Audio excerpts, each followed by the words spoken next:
तो last class में हमने अनपासेबल डेजर्ट तक कंप्लीट कर दिया था। इस क्लास में हम इसका ये जो चैप्टर 7 है इसको ख़त्म कर देंगे। तो हम शुरू करते हैं इसको। But do not presume, no one must presume that our marriage was an empty one, a failure. लेकिन यह मत मानिए, किसी को भी यह नहीं मानना चाहिए कि हमारा विवाह एक खोखला विवाह था, एक विफलता। Nor that Gotham was no more than a figure of granite to me, a mound of books that smelled faintly of Maudley rice and wisdom. नहीं यह कि गौतम मेरे लिए ग्रेनाइट की एक मूर्ति या किताबों के एक ढेर से ज़्यादा कुछ नहीं थे, जिसमें से सड़े फफूंद लगे चावल और बुद्धिमानी की बदबू स्मेल आती थी। For he was more, so much more, क्योंकि वो इससे कहीं ज़्यादा थे, बहुत अधिक। I will not say that it was he who turned an immobile organ into a pulsing heart. मैं ये नहीं कहूँगी कि ये वे ही थे जिन्होंने एक गतिहीन अंग को धड़कते हुए हृदय में बदला था। For that had been done long ago at my birth by a man who stroked the lock of hair upon my forehead and called it a feather. क्योंकि ये चीज़ जो है उसके जन्म से उससे पहले, बहुत पहले ही हो चुकी है। उसके जन्म के समय एक आदमी ने मेरे माथे पर बालों के एक ताले को सहलाया और by four mandarin orange trees on which the golden globules of fruit glowed amidst glossy foliage as in an alien song। यानी कि माया ये बता रही है कि ये जो चीज़ है ना उसके जीवंत होने की, वो इसको ये कहना चाहती है कि गौतम ने उसको जीवंत नहीं किया है। जीवंत तो वो बहुत पहले ही हो चुकी है, और किन किन चीज़ों से हो चुकी है वो ये आगे बता रही है कि एक ऐसे आदमी के द्वारा जिसने उसके माथे पे आती हुई जो बालों की रट है, हेयर लॉक होता है, रट, बालों की जो रट होती है ना, लड़कियाँ आगे लटका के रखती हैं, सारे बाल पीछे खींच देती हैं पर एक रट आगे छोड़ देती हैं, वो उसको बोलते हैं लॉक। तो वो जो रॉक थी, जो जो रट थी बालों की, उसको पीछे किया था, यानी कि अपने पिताजी की बात कर रही है वो। And called it a feather, और उसे एक पंख कहा था। और by four mandarin orange trees on which the golden globules of fruit glowed amidst glossy foliage as in an alien song. और दूसरी परिस्थिति कौन सी थी जिससे माया का हृदय धड़कने लगा था या जीवंत हुई थी? वो चार मैंडेविन संतरे के पेड़, जिनके ऊपर जो स्वर्ण कलर के, सोने के जैसे रंग के गोल गोल फल आते थे, जो बहुत सारी चमकदार पत्तियों के बीच में लटकते रहते थे और एक अजनबी गाने के साथ वे आवाज करते थे। By the tug of A paper kite that the wind bore out of my hands and lifted into the clouds. और तीसरी चीज कौन सी है कि कागज की एक पतंग में वो हवा का झटका, जिससे कि हवा उसके हाथों से उड़ा कर ले गई है और ऊपर आसमान में उठा दिया गया है। और अगली चीज कौन सी है? The mellifluous richness of a Persian couplet sung in a voice hoarse with emotion upon a summer night. और वो मधुर समृद्धिपूर्ण पर्शियन दोहा, जिसे एक भावनाओं से भरी आवाज में गाया गया था एक गर्मी की रात में।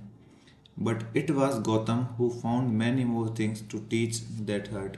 लेकिन वो गौतम था जिसने मेरे हृदय को, अपने हृदय को बहुत सारी चीज़ें सिखाई थी। New strange and painful things, नई, अजीब और दर्दनाक चीज़ें। He taught it pain, for there were countless nights when I had been tortured by a humiliating sense of neglect। उसने ही सिखाया था इस दर्द को, क्योंकि वहाँ पर अनगिनत रातें ऐसी थी जिनमें मैं उस ह्यूमिलिएशन से, उस तनाव से, उस पीड़ा से परेशान की गई थी, टॉर्चर की गई थी। कौन सी पीड़ा से? वो नकार दिए जाने की भावना से, यानी कि कोई ध्यान नहीं दिया था ना माया के ऊपर, उसका पति आता अपने काम में लग जाता, तो ये दर्द जो माया के अंदर उड़ा है, जो दर्द माया के अंदर बढ़ा है, ये बढ़ा है उस नेग्लेक्ट करने वाली फीलिंग से जो गौतम ने किया था माया को। ये टॉर्चर ऑफ लोनलीनेस, उस अकेलेपन से, of desperation that would not have existed had I not loved him so. वो निराशा जो कि होती ही नहीं अगर मैं उससे इतना प्यार नहीं करती तो। Had he not meant so much, और अगर वो मेरे लिए इतना मायने नहीं रखता तो। He taught it the will to reflect as well and like a wild beast on a leash. उसी ने मुझे सिखाई है ये प्रतिबिंबित करने की इच्छा, यानी कि अपनी भावनाओं को बाहर दिखाने की इच्छा, साथ ही साथ एक जंगली दानव की तरह, जो कि एक पेटी में बंधा हुआ होता है उसकी तरह। वो होता है ना कि कोई जंगली जानवर को अपन पेटी में बांध देते हैं तो उससे बाहर निकलने के लिए बहुत हाथ पैर मारता है, वो रिफ्लेक्ट करने की कोशिश करता है। It would strain in fury till tiredness set in, and in the dark I could say he is right and I was wrong. तो वो जो पट्टा में जैसे वो दानव बंधेगा ना, तो वो उसे इतना ज़्यादा तनाव देगा, इतना ज़्यादा तनाव देगा, इधर उधर भागेगा दौड़ेगा, और वो तनाव तब तक देता रहेगा जब तक वो थक कर वहीं बैठ नहीं जाता उस अंधेरे में। मैं कह सकती हूँ कि वो सही है और मैं गलत थी। ही enlarged it, उसने इसको ज़्यादा बड़ा किया था, so that many new experiences could come with in its compass, जिससे कि इसके दायरे में बहुत सारे और अनुभव आ सकें। एंड इट ग्रू ग्रेटर, और जिससे ये और बड़ा हो जाए, ये दुख जिसकी माया बात कर रही है। हैवियर टू, ऑफ कोर्स, और जाहिर है बहुत भारी भी। So that at times I felt it to be a road and storm. Why should I love him, I wish I did not. ताकि कई बार कुछ कुछ समयों पर मैं इसको एक वज़न महसूस कर सकूँ, एक स्टॉर्म्ड वज़न, यानी कि बहुत तूफान जैसा भारी वज़न जो उसको बहुत पीड़ा देता है, परेशान करता है। Y should I love him, I wish I did not. मैं उससे क्यों प्यार करूँ, काश मैंने उससे प्यार नहीं किया होता। But then what is it there for if need to feel so. लेकिन फिर ऐसा क्या है जिसे जिसके बारे में मुझे sorrow महसूस करने की या दुख महसूस करने की आवश्यकता नहीं है। There never lived a bird that did not know a storm. एक ऐसा पक्षी जिसने कभी एक तूफान को देखा ही ना हो। अ स्टोन, अ वुंड, ए पत्थर को, एक घाव को। And I, an adult thinking woman, had no more right to happiness. और मैं, एक बड़ी विचारशील महिला, जिसके पास अब खुश होने के और कोई अधिकार नहीं है, then I had been taught, जितना कि मुझे सिखाया गया था, बाय गौतम, गौतम के द्वारा, to regard as a privilege, जिसको कि एक महत्वपूर्ण चीज़ समझना था। प्रिविलेज मतलब प्राथमिकता देनी थी, उसको ही प्राथमिकता देनी थी हर चीज़ को, कि मतलब अपनी खुशी को सेकेंडरी रखो और जो परिस्थितियाँ उनको प्राथमिकता दो, ऐसा गौतम ने सिखाया है। And so there was gratitude amidst all my other feelings when I turned and saw him come back, pulling a fine white muslin shirt over his bathed body, his sad face in a frame that was remote, reflective, and yet not without a tenderness that come from relaxation। और इसलिए मेरी सभी अन्य भावनाओं के बीच में कृतज्ञता थी जब मैंने मुड़कर उसे वापस आते हुए देखा, अपने नहाए हुए शरीर पर एक बढ़िया सफ़ेद मलमल की शर्ट डाले हुए। उसका चेहरा एक ऐसे फ्रेम में स्थापित था जो दूरस्थ, चिंतनशील और फिर भी विश्राम से आने वाली जो कोमलता है, दयालुता है, उससे रहित नहीं था। Tenderness, at that moment, I felt it for him deeply in a rush. This too he had taught me. कोमलता, उस पल के लिए मैंने उसके लिए गहराई से, जल्दबाजी में से महसूस किया, क्योंकि यह भी उसी ने मुझे सिखाया था। And yes, now that I remember, all the while I thought of him and of our marriage as things of the past. I thought of the past with regret, deep, treasured, hopeless regret. और हाँ, अब मुझे याद है, मैं हमेशा उसके और हमारे विवाह के बारे में अतीत की बातें ही सोचती थी। मैं अतीत के बारे में पछतावे के साथ सोचती थी, गहरे, धुंधले और निराशाजनक पछतावे के साथ। We went into the drawing room, asleep already in our quiet, ever unglamorous house, except where a single lamp cast a subdued light in a ring upon the floor, and the gilt lettering of dust shrouded books। तो हम अपने room में चले गए उस शांति में सोने के लिए, जो कि हमेशा की तरह शोर रहित था, सिवाय इसके कि वहाँ पे एक लैंप था जिसकी मंद रोशनी ज़मीन के ऊपर एक गोलाकार आकृति बना रही थी, और वो सुनहरे शब्द जो कि धूल से ढके हुए थे किताबों के ऊपर, वो चमक रहे थे, यानी किताबों की परछाइयाँ पड़ रही थी ज़मीन। We moved slowly, and I was deeply, sweetly conscious of that fresh, relaxed body beside me. हम धीरे धीरे हिलते एंड और जो मेरी अंदर की गहराई जो एहसास है, I was deeply sweetly conscious, वो पूर्ण रूप से चेतना में थी। कौन? माया। उस ताज़ी और आरामदायक बॉडी के लिए, यानी कि गौतम उसके बगल में सो रहा था तो माया को बिल्कुल चेतना थी इस चीज़ की कि हाँ, ये मांस का थोड़ा जो है बूढ़ा, ये मेरे बगल में सो रहा है, आराम कर रहा है। टर्निंग फ्रॉम मी नाउ, मुझसे करवट, मेरी ओर से मतलब मुंह मोड़कर करवट लेकर, टू द रेडियो, रेडियो की तरफ। Shall we listen in to this concert you were talking about this morning?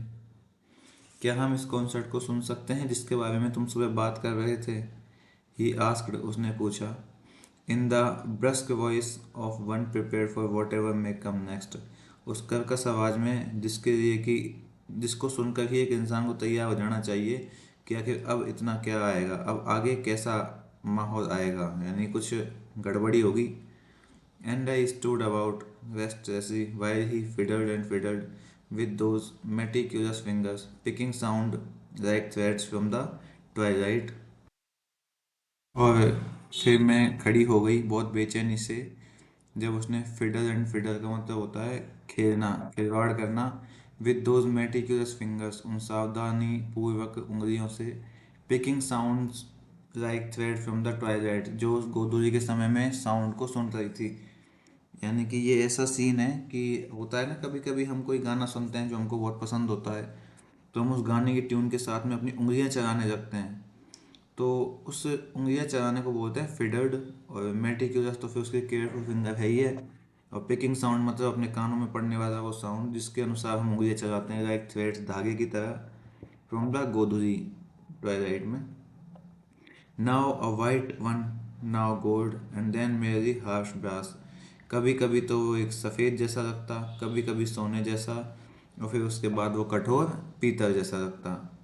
It was never the right one, and then he remembered that the concert was not to begin till 9 o'clock। ये कभी भी सही नहीं था। कौन सही नहीं था? ये इंसान।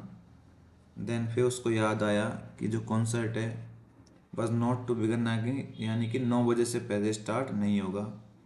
Well, we will listen to it after dinner then, he said, lighting a cigarette instead, and I echoed his words. खैर ठीक है, हम उसे डिनर के बाद समझेंगे, उसने कहा एक सिगरेट जलाते हुए, और जो उसके शब्द हैं वो मेरे लिए गूंजने लगे। बट विदाउट हिज डिसीजन, लेकिन बिना उसके निर्णय के।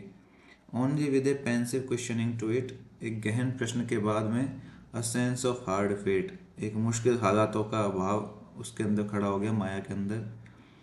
ही glanced at me and said, shall we go out then? The chairs are still out on the lawn. क्या हम बाहर चलें? चेयर्स बाहर लगी हुई हैं लॉन में। नो, आई cried, springing into action. नहीं, मैं चिल्लाई, तेजी से पीछे मुड़ते हुए, हरकत में आते हुए। Springing to keep him from turning into garden, उसे रोकना चाहती थी वो गार्डन में जाने के लिए। Gautam, let us go up on the roof instead, बजाय गार्डन के छत पे चलते हैं। शैल वी, क्या हम चल सकते हैं? My voice was loud animated, मेरी आवाज़ बहुत ऊंची थी और बनावटी थी। It will be cooler there and we haven't been there for some time, come, वहाँ पे मौसम ज़्यादा ठंडा होगा और वहाँ कभी समय से गए भी नहीं है, तो चलो चलते हैं।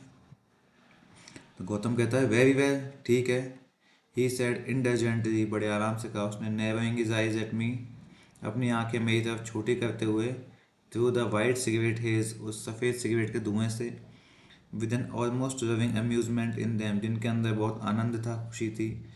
एज दो टू से, जैसे तो वो कहना चाहती हो, anything to keep the child quiet, इस बच्चे को चुप रखने के लिए मैं कुछ भी कर सकता हूँ। ये भाई बच्चा कौन है? माया। Having achieved this, my excitement, which had risen, stammering to a hot perspiring peak, तो इस चीज़ को अचीव करने के बाद, यानी कि कामयाब होने के बाद उसे छत पे ले जाने के लिए, उसका जो उत्साह था वो बढ़ गया था, हकलाते हुए, और वो एक गर्म पसीने से तर हो गई थी। Now subsided into that quite, वो शांत हो गई थी। टेंडर मूड अगेन, और शांत और कोमल मूड में आ गई थी वापस से। Through which my body seem to glide effortlessly, जिसमें से मेरी बॉडी आराम से फिसल सकती है बिना किसी मेहनत के, यानी कि आराम में आ गया उसका शरीर। and I led him out towards the veranda from where a flight of steep cement stairs led up to the roof। और फिर मैं उसे बाहर वरांडा में ले गई जहाँ से खड़ी सीढ़ियाँ ऊपर छत की ओर जाती थी, सीमेंट की बनी हुई। But just before passing out the room, I caught sight of the bronze Shiva dancing just a shade outside the ring of the lamplight, so that the gleam of its outflung rims and the circle of flames was steady fixed। तो room से बाहर निकलते ही उसकी नज़र पड़ी वो कांस्य के जो शिव जी बने हुए थे, नृत्य मुद्रा में बने हुए थे, उनके ऊपर जो कि एक छाया जो है, एक किसकी छाया है, एक लैम्प लाइट की एक छाया उनके ऊपर पड़ रही है, जिससे कि उनकी जो चमक है, शिव जी की जो प्रतिमा है, जो मूर्ति है, जो स्टैचू है, उसकी जो चमक है वो उनके जो अंगों के आउटफ्लंग रिम्स का मतलब होता है उनके उभरते हुए जो अंग हैं उनकी छाया बन रही है नीचे बाहर की तरफ। And the circle of flames, और जो रोशनी है, रोशनी के जो सर्कल है ना गोल आकार, वो सब स्थिर हैं, बिल्कुल एकदम उसी जगह पर हैं। यानी कि लाइट पड़ रही है शिव जी की मूर्ति के ऊपर। एक बार तो वो जो लाइट है वो शिव जी की मूर्ति के एक एक अंग को दिखा रही है ढंग से, स्पष्ट रूप से, लेकिन जो सर्किल बने हुए हैं ज़मीन पर, हो सकता है किसी और चीज़ के हों, लट्टू से बने हुए हों, जो भी हैं वो भी अपनी जगह पे स्थित हैं। And yet there was nothing frozen और immobile in this pose of eternal creative movement. और वहाँ पर कुछ भी जमा हुआ नहीं था, कुछ भी अस्थिर नहीं था उस शाश्वत रचनात्मक क्षण के अंदर। The powerful slightly bent leg and the firm rooting of the graceful foot upon the squirming body of evil and the raised leg with its arched foot। तो ये शिव जी की जो मूर्ति है ना उसका वर्णन है इस चीज़ का कि वो शक्तिशाली हल्का सा मुड़ा हुआ पैर और वो दृढ़ता से रखा हुआ, दृढ़ता से जमा हुआ पैर किसके ऊपर है ये, upon the screaming body of evil, उस दुष्ट की कप कपाते हुए शरीर के ऊपर। और and the raised leg with its arched foot, और जो हवा में जो ऊपर उठा हुआ लेग है उसके आर्क्ड फुट, आर्क्ड है वो मतलब हल्का सा वो जैसे धनुष होता है ना, धनुष को आर्क बोलते हैं अपन, उस तरीके से मुड़ा हुआ है दूसरा पैर। भाई एक पैर तो क्या है दुश्मन के ऊपर रखा हुआ है और दूसरा पैर हवा में आर्क्ड है। जैसे तो होता है ना कि एक पैर से उसको रोक के रखा है, दूसरे पैर से उसका मुंह कुचल देंगे, इस तरह की सिचुएशन में। Raised into a symbol of liberation, जो कि मुक्ति का एक सिंबल के जैसे बनकर निकले हैं। Seemed more than ever to pulse with the flow of blood in them, जिसमें ऐसा लग रहा है कि हमेशा से कई ज़्यादा आज रक्त बह रहा है उन नसों में। The wise remote face had retreated into the shadow, वो बुद्धिमान और स्थिर फेस वापस से शैडोज के अंदर चला गया, पीछे हट गया। But its expression spoke as clearly as right to me, लेकिन उसके हाव भाव ने मुझसे रोशनी की तरह स्पष्ट बात की थी। And I murmured suddenly remembered passage to myself, smiling to think that my back picking memory had retained this scrap. और फिर मैं अचानक बुदबुदाई अपने लिए एक बचाव का रास्ता ढूंढने में, और मुस्कुराते हुए कि मेरी जो कचरा उठाने वाली याददाश्त है उसने अपने कचरे को दोबारा से प्राप्त कर लिया है। Without knowing from where it had wander in, बिना ये जाने कि ये आखिर कहाँ घूम रही थी, क्या उसकी मेमोरी कहाँ घूम रही थी। And now suddenly bobbed up on this day that had dragged to near annihilation to supreme aliveness, और आज अचानक वो उछल कर इस दिन में आ गई है जो कि उसे सर्वोच्च जीवंतता के विनाश की तरफ से ले जा रही है।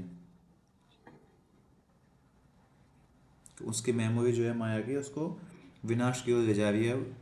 Calling by the beat of the drum all persons engrossed in worldly affairs, वो ड्रम की बीट्स से सारे जो लोग हैं वो अपने संसार के कामकाज में व्यस्त थे। The kind hearted one who destroys all fear of the meek and gives them reassurance, वो कोमल हृदय वाले व्यक्ति जो कि सभी डरों को नष्ट कर देते हैं। किस चीज़ के डरों को, द मीक, यानी कि मीक का मतलब तो वैसे होता है सड़ान, पर यहाँ पे होता है नेगेटिविटीज़ के, वो जो नेगेटिविटी से उभरने वाले जो डर हैं उन सबको नष्ट कर देते हैं दयालु लोग, और उन्हें दृढ़ता प्रदान करते हैं, उन्हें विश्वास देते हैं। And points by his hand, और अपने हाथ से इशारा करते हैं, to his upraised lotus foot, उसके ऊपर उठे हुए कमल के जैसे पैर का। as the refugee of salvation, and also carries the fire, and who dances in the universe. Let the Lord of Dance protect us.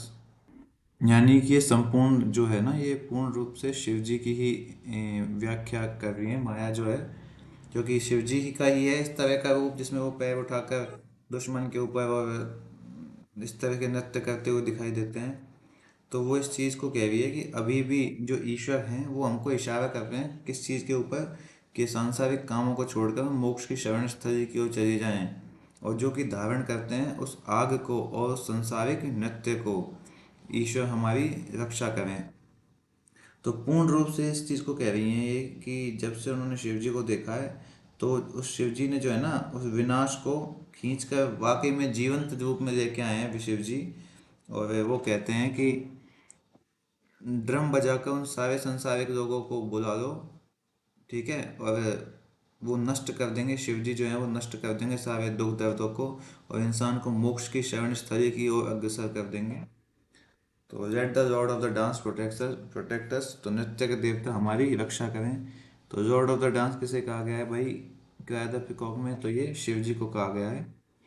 The sonorous Sanskrit syllables rang richly in my mind, and I was triumphantly proud at being able so clearly to remember that.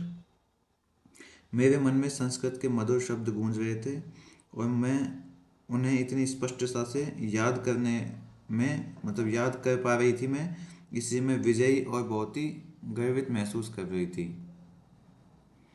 Gautam, who had been forgotten in the dimness of the unlit veranda, called to me, wondering at my slowness। तो गौतम जो अंधेरे बरामदे में, जिसको मैं भूल गई थी अंधेरे में, उसने मुझे आवाज़ दी और मेरे धीमी गति पर आश्चर्य करते हुए। And I went out very inclined to take him by the hand and lead him surely up the steps into the night. और मैं बाहर चली गई और उसका हाथ पकड़कर उसे सीढ़ियों पर ले जाने के लिए मैं बहुत उत्सुक थी। हालांकि though of course I did not do this, हालांकि मैंने ऐसा नहीं किया। As we mounted the steps a long dark figure suddenly sped past, and turning I saw it was my cat in a great state of alarm.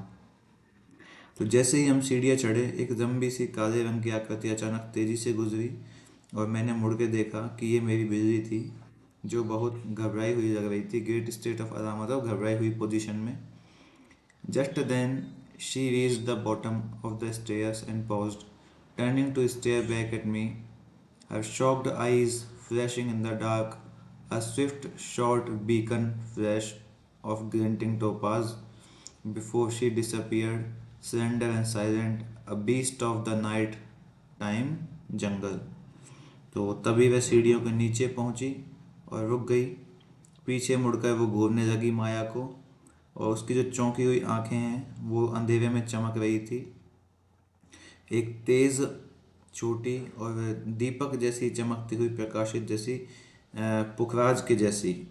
ये है ना, topaz को बोलते हैं, चमकते हुए पुखराज जैसी उसकी आंखें कैसी चमक रही थी, बहुत तेज, छोटी छोटी, प्रकाश बिंदु जैसी और पुखराज के जैसी चमक रही थी। इससे पहले कि वह गायब हो जाए, वो दुबली और खामोश, यानी कि गायब होने से पहले वो दुबली पतली, पहले तो उसके गायब होने से पहले उसने उसकी आंखों की व्याख्या की है, और दूसरा फिर उसकी बॉडी ही करेगी कि वो दुबली पतली, वो शांत जीव, जो कि अपने रात्रि के समय में जंगल में जाएगी, यानी कि वो रात के समय के जंगल का जानवर। What is got into her? Gautam inquired, for she had made him stumble and nearly fall.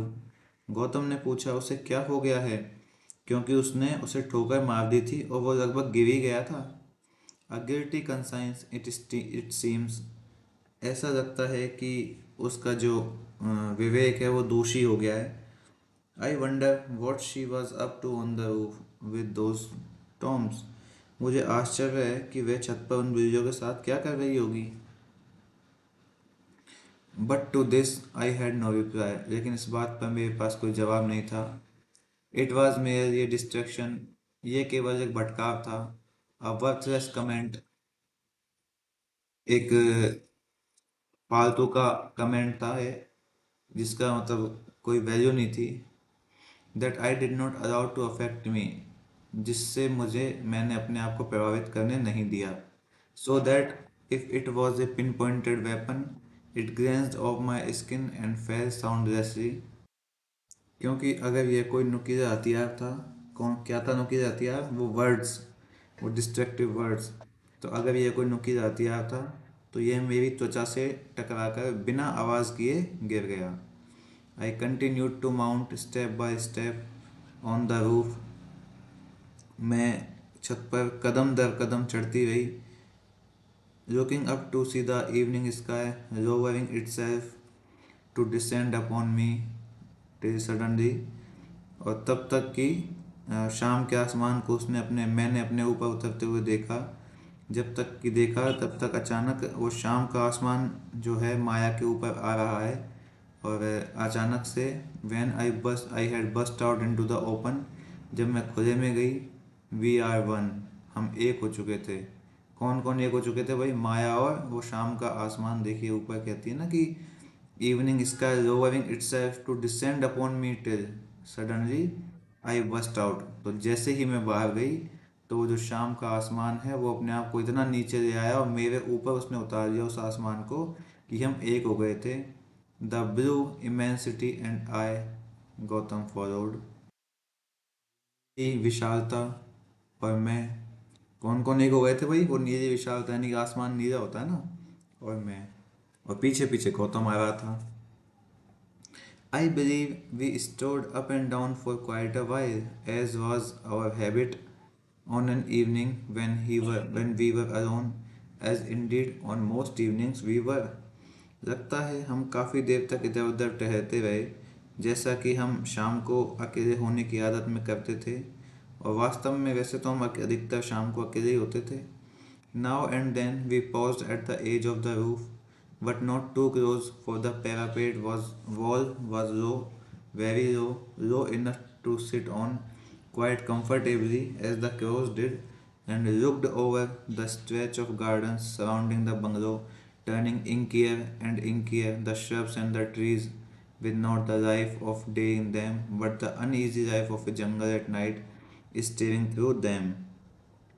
हम कभी कभी छत के किनारे पे रुकते थे, लेकिन बहुत पास नहीं, क्योंकि वो छत की जो दीवार है, जहाँ पे छत खत्म होती है वो दीवार होती है ना, अपन बना देते हैं एक एक दो दो फुट ऊंची। तो वो जो दीवार है वो बहुत नीची थी, इतनी नीची कि उस पर आराम से बैठा जा सके, जैसे कौवे बैठते थे। और अपने घर के चारों ओर उसने जो फैले हुए काले स्याह बगीचों को देखा, जो धीरे धीरे और गहरे होते जा रहे थे। वो झाड़ियाँ और पेड़ जिनमें दिन का जीवन नहीं था, लेकिन रात का जो जंगल है वो उसमें बेचैन हो चुका था, यानी कि बेचैन जीवन था रात में। The birds were quiet at last, each having found a perch to rest on, and the music lesson had began. आखिरकार पक्षी शांत हो गए। प्रत्येक ने आराम करने के लिए एक पर्च यानी कि एक बसेरा या टहनी ढूंढ ली थी। और फिर वो म्यूज़िक का पार्ट जो है वो शुरू हो गया। कौन सा पार्ट? वो जो पड़ोसियों की दो बच्चियां गाती थी ना, वो वाला लेसन शुरू हो गया। The high tiny sound of the nimble sitar raised up and down the scales. वो ऊपर की ओर वो छोटा सा ध्वनि उस हल्के व फुर्तीले सितार की ऊपर नीचे होती रही पैमानों पे, टू स्विफ्टली टू एक जिस पर खिजाना तेज, बहुत तेज खींच आती थी जिसके ऊपर। And the voice that followed it was too childish. और वो जो आवाज़ उसके बाद आई थी वो बहुत बचकानी थी। Too strained with effort to be mocked. मेहनत से या परिश्रम से इतनी तनावग्रस्त जिसे कि सही भी नहीं कह सकता था। स्ट्रेन का मतलब है कि तनावग्रस्त, और मॉक्ड का मतलब है इसे सही ना किया जा सके, जिसे पहुंचा ना जा सके, या मजाक उड़ाया जा सके। मतलब काफ़ी तनावग्रस्त माहौल था, उसका मजाक भी नहीं उड़ा सकती थी मैं तो।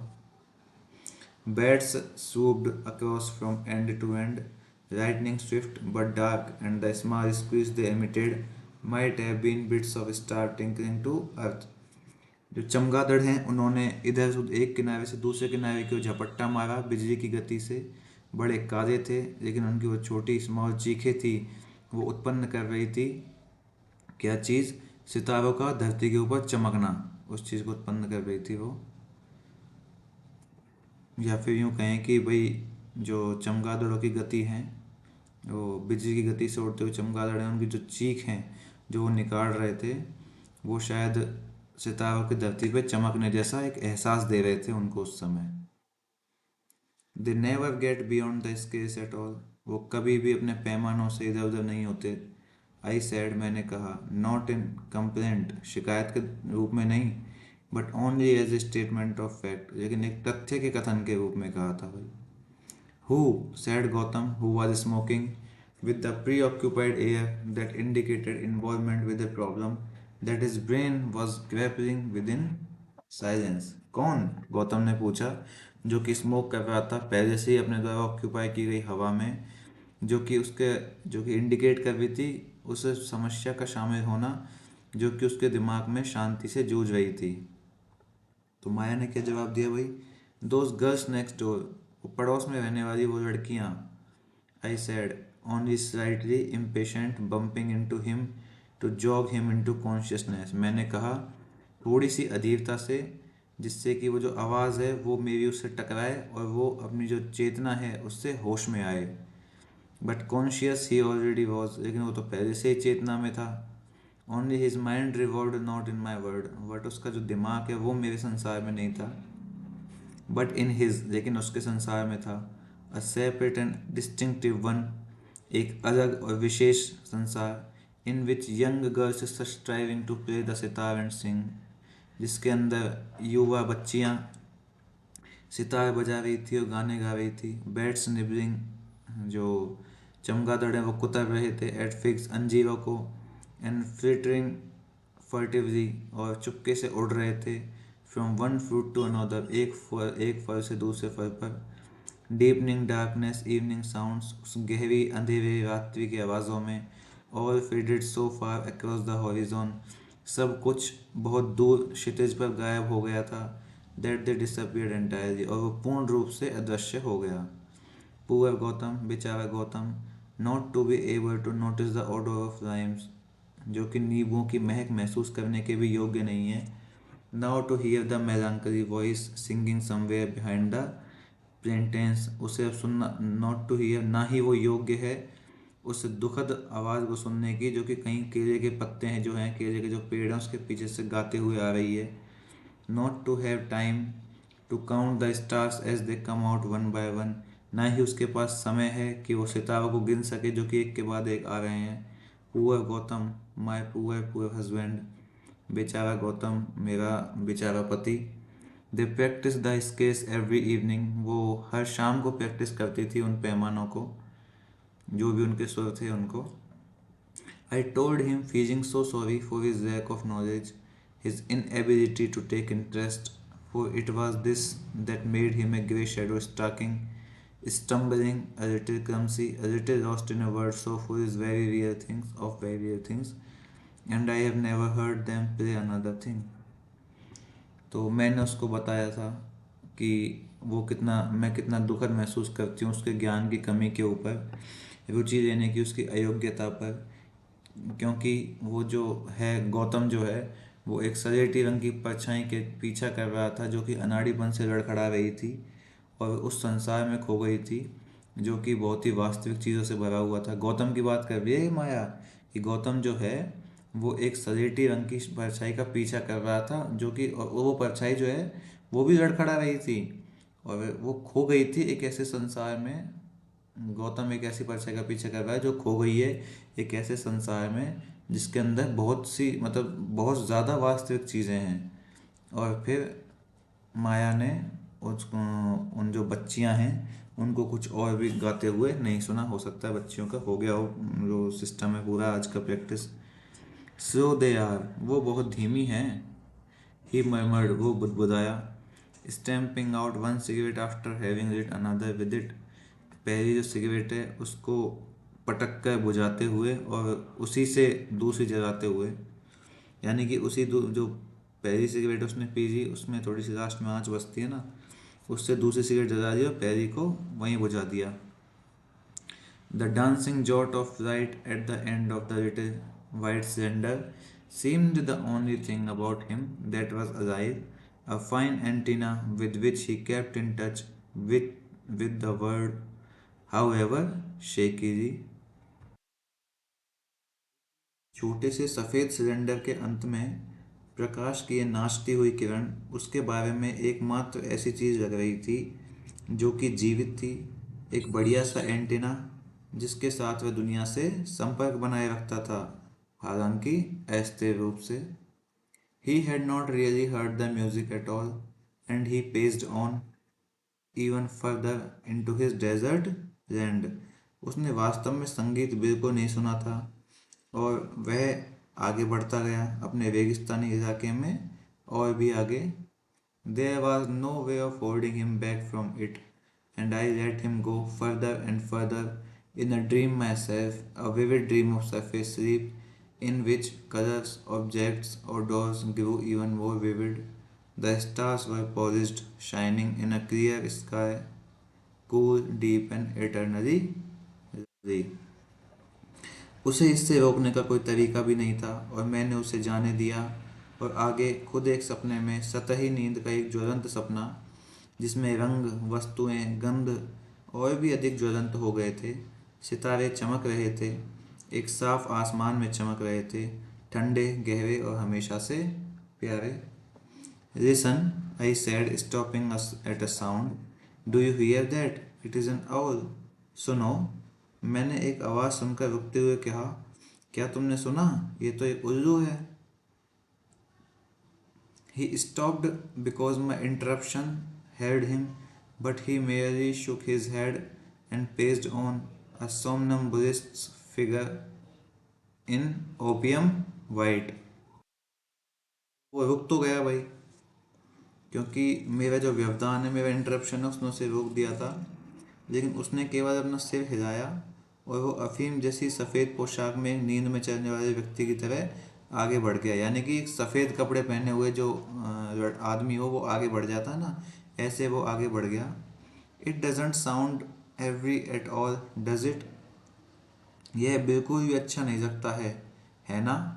आई pursued, now that we turn from the end where the garden lay to the end above the terrace. और ये उसने कब पूछा है? जब हम बगीचे के छोर से छत के ऊपर की ओर छोर पर मुड़े थे। Just haunting, I like it in the dark. हालांकि थोड़ा सा भूतिया है, थोड़ा डरावना है, लेकिन मुझे फिर भी अंधेरा अच्छा लगता है।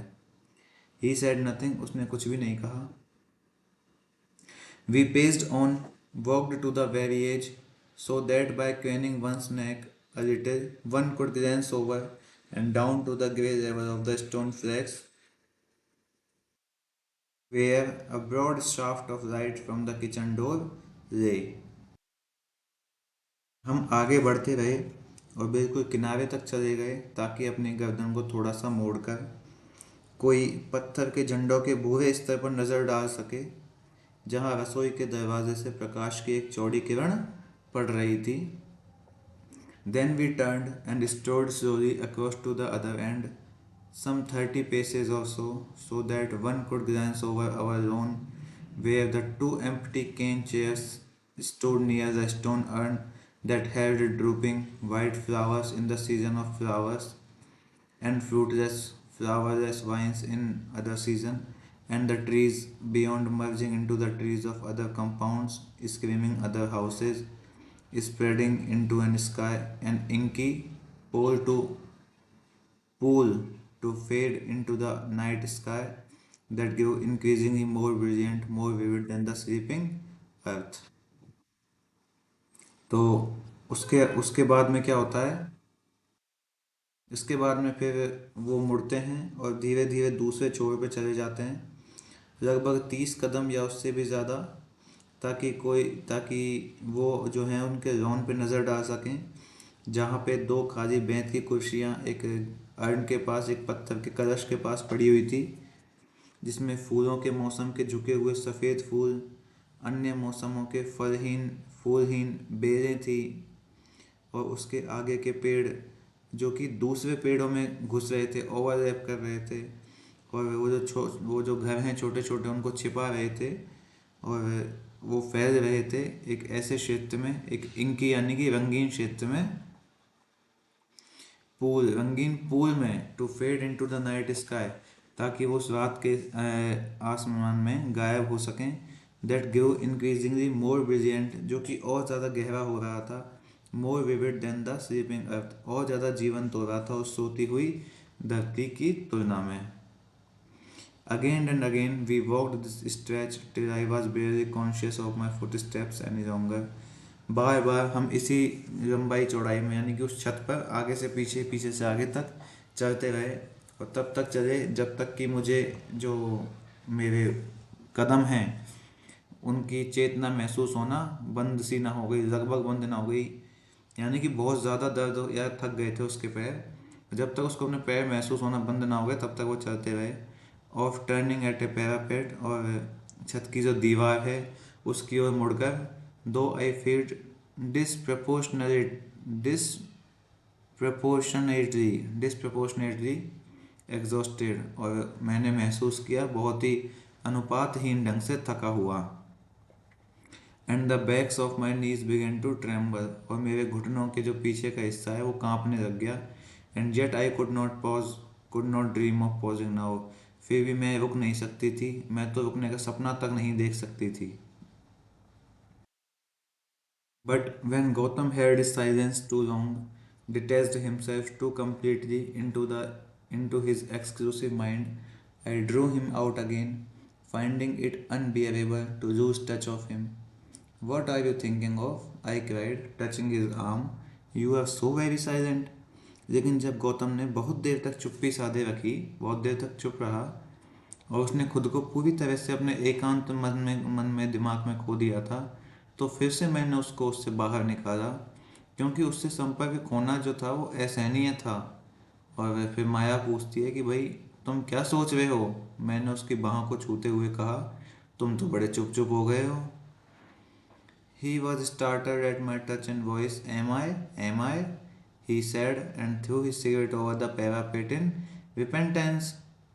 तो वो जो आदमी है, जो गौतम है, वो माया के स्पर्श और आवाज़ से चौंक गया। वो बोलता है, क्या सच में? क्या मैं मतलब क्या मैं सच में चुप हो गया? उसने कहा, और अपनी सिगरेट को उसने दीवार पे फेंक दिया पश्चाताप से।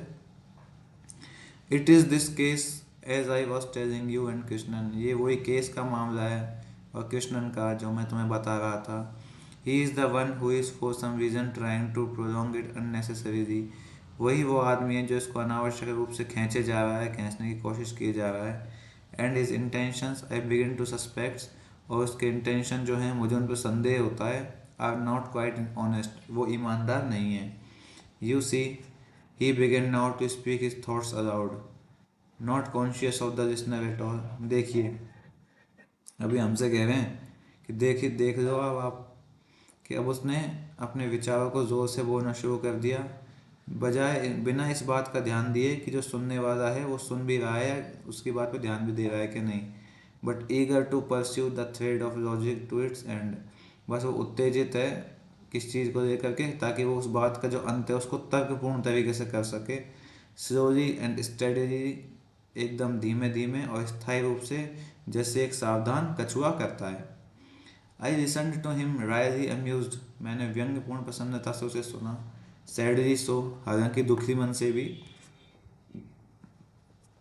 Thinking of how useless his words and opinion sounded in that palpitating night air, ये सोचते हुए कि कितने उपयोगिताहीन हैं उसके शब्द और उसके विचार, जो कि इस नम रात की हवा में गूंज रहे हैं।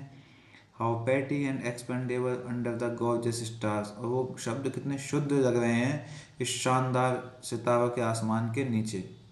Poor Gautam, poor dear Gautam, who was so intense and yet had never lived and never would, वो गौतम, वो बेचारा गौतम, जो कि बहुत गहनता में डूबा हुआ था, जिसने अपनी ज़िंदगी को कभी जिया भी नहीं था और शायद अब कभी जिएगा भी नहीं। And then we turned again, walking towards the terrace, and I saw, behind the lines of trees that marked the horizon, the pale hushed glow of the rising moon. हम फिर से मुड़ गए और फिर से टेरेस की ओर चलने लगे, और अब मैंने देखा पेड़ों की उस श्रृंखला के पीछे क्षितिज के उस कोने में एक पीला सा चमक महसूस हुई। उसको क्या थी वो? एक पीली सी चमक दिखाई दी। वो थी उस निकलते हुए चांद की। आई हैड हिम देयर, मैंने उसको वहीं रोके रखा। While I gazed at it watching the rim of it climb swiftly above the trees and then walked towards it in a dream of love. तो माया ने जो है गौतम को वहीं पकड़ के रखा, जबकि जो माया है वो खुद कहती है कि मैं उसे किनारे से निहार रही थी, किसे, चांद को, पेड़ों के ऊपर से तेजी से चढ़ते हुए उसे किनारे से देख रही थी, और फिर प्रेम के सपने में उसकी ओर चल पड़ी। At the parapet edge I paused, और जो छत का किनारा है उसके पास आकर मैं रुक गई। मेड हिम पॉज, उसे भी रोक दिया।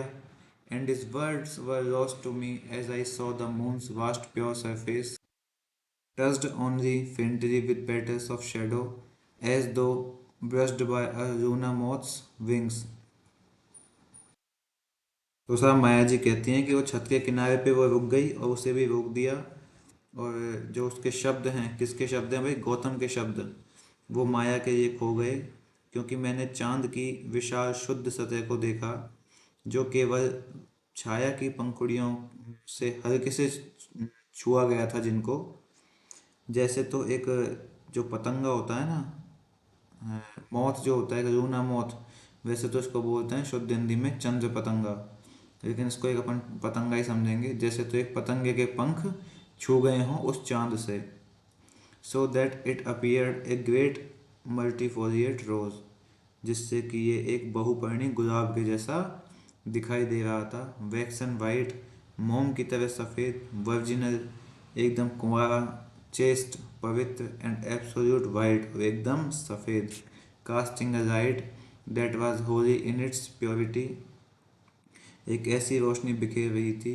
जो कि अपनी शुद्धता में थी, ए सॉफ्ट, बड़ी कोमलता में, to count the stars as they come out one by one, उन सितारों को गिनने के लिए जो कि एक एक करके आ रहे थे। यानी कि चांद की रोशनी इतनी तेज थी, इतनी सफ़ेद थी कि सितारे एकदम स्पष्ट गिने जा सकते थे।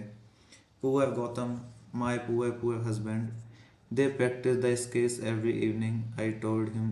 एक सेकंड रुकिए, देखिए 183 के बाद क्या है, 82 83 पन्ने रिपीट हो गए हैं, तो इसके बाद 183 के बाद अपन सीधे 184 पे जंप करेंगे। तो ये यहाँ तक हमने देख लिया था। Right, that was holy in its purity, a soft suffusing glow of its chastity, उसकी पवित्रता से भरपूर था वो, कोमलता, चांद की जो रोशनी है वो पवित्रता से भरपूर है। Casting it's reflection upon the night with a vast tender mother love, जो कि अपनी परछाई को इस जो विशाल रात है उसके ऊपर ऐसे डाल रही है जैसे तो एक माँ अपने कोमल प्रेम को डालती है, किसके ऊपर, अपने बच्चे के ऊपर obviously. And then Gautam made a mistake, is last decisive one, और ये है साहब जहाँ पर हाईएस्ट इंटरेस्ट है इस पूरे नोवेल का, इस पैराग्राफ में। इसे थोड़ा ध्यान से देखेंगे, सबसे हाई नोट ऑफ इंटरेस्ट है ये जगह। And then Gautam made a mistake, और फिर गौतम ने एक आखिरी निर्णायक गलती करी, his last decisive one. But in talking, gesturing, he moved in front of me, thus coming between me and the worshipped moon। बातचीत करते हुए, हाव भाव या इशारे करते हुए वो मेरे आगे आ गया, और आगे आ गया कहाँ पर, मेरे और मेरे उस पूजनीय चांद के बीच में। हिज फिगर एंड अगली क्रुक्ड ग्रे शेडो, उसका जो फिगर था, यानी कि उसकी जो रचना थी गौतम की, वो बड़ी कुरूप सी, कुटिल सी, एक सलेटी रंग की छाया जैसी थी। दैट ट्रांसग्रेस्ड इट्स सोरोइंग चेस्टिटी, जो कि उसकी दुखद पवित्रता का उल्लंघन कर रही थी। गौतम, आई स्क्रीम्ड इन फ्यूरी, मैं डर से चिल्लाई। And thrust out my arms towards him, और मैंने अपने हाथों को जोर से उसकी ओर फैलाया। आउट एट हिम, उसकी ओर, आगे की तरफ, जैसे एकदम डर जाता है ना आदमी तो अपने हाथों को फेंकता है आगे की ओर, तो माया ने अपने हाथों को आगे की उसकी तरफ फैलाया है। Into him and past him, उसकी ओर और उसके आगे की तरफ, यानी कि उसके ऊपर हाथ फैला दिए, और पास्ट हिम उसके बाद, सॉ हिम फेल देन, और उसे फिर नीचे गिरते हुए देखा है, pass through an immensity of air down to the very bottom, हवा की विशालता से गुजरते हुए बहुत नीचे तक, एकदम सतह तक। अब साफ सतह तक गौतम को जाते हुए देख लिया है माया ने, हवा में। जैसे जैसे चांद को देख रही है माया, तो वो आ गया बीच में, चांद इतना बढ़िया लग रहा है, और वो बुढ़ऊ आ गया बीच में, माया के सारा जो दृश्य है उसकी बैंड बजा दी उसने, इतना शानदार सीन था। और उसके मन में, माया के मन में पहले से ही बहुत सारी घृणा तो थी ही अपने पति के प्रति, गौतम के प्रति। तो वो सब उस क्षण में इकट्ठी हो गई, और डर के मारे माया ने अपने हाथ फैला दिए बाहर, और साहब गौतम का कर दिया काम, गौतम का कलेश काट दिया माया ने। अब गौतम गया नीचे और फिर उसके बाद ऊपर। तो यहाँ पर ये जो पैराग्राफ है, ये जो पॉइंट है, ये पीक इंटरेस्टेड पॉइंट है इस नोवेल का, जहाँ पर गौतम का गेम बजा देती है माया।